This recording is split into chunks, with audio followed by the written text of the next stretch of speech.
प्राचीन काल में हिरण्यकश्यप नाम का एक बहुत ही बड़ा बलशाली असुर राजा था, जिसने कठोर तपस्या के कारण बहुत से वरदान प्राप्त किए थे। वह अपनी शक्ति के मद में चूर होकर स्वयं को ही भगवान मानने लगा था। उसने अपने राज्य की प्रजा को यह आदेश दिया था कि सब लोग भगवान विष्णु की आराधना छोड़कर केवल उसी की आराधना किया करें। प्रजा भी राजा हिरण्यकश्यप के भय के कारण भगवान के स्थान पर उसकी पूजा करने लगा था। पर उसका बेटा प्रहलाद भगवान विष्णु का अनन्य भक्त था।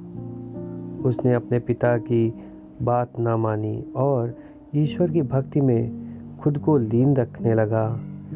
इससे उसके पिता के क्रोध की कोई सीमा न रही। हिरण्यकश्यप ने प्रहलाद को मरवाने के लिए उपाय किया, पर ईश्वर की कृपा से कोई भी उपाय सफल न हो सका। इसके बाद हिरण्यकश्यप ने अपने पुत्र को मारने के लिए एक नई योजना बनाई। इस योजना में उसका साथ उसकी छोटी बहन होलिका ने दिया। उसे वरदान प्राप्त था कि आग उसे जला नहीं सकती है।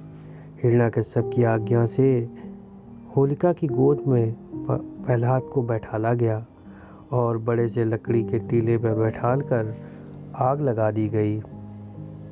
पर ईश्वर की इच्छा कुछ और ही थी। उस समय भी प्रहलाद निरंतर भगवान विष्णु की आराधना करने लगा और भगवान ने भी उसकी रक्षा की। होलिका उस समय आग में जलकर भस्म हो गई, लेकिन प्रहलाद को कोई आँच तक नहीं आई। प्रहलाद के उस तेज अग्नि की ज्वाला में से भी जीवित बाहर आने के बाद सारी प्रजा में खुशी की लहर आ गई।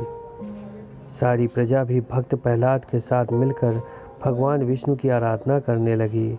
इसी घटना को याद करके हर साल होलिका जलाई जाती है और अगले दिन रंगों का त्यौहार बड़ी धूमधाम से मनाया जाता है।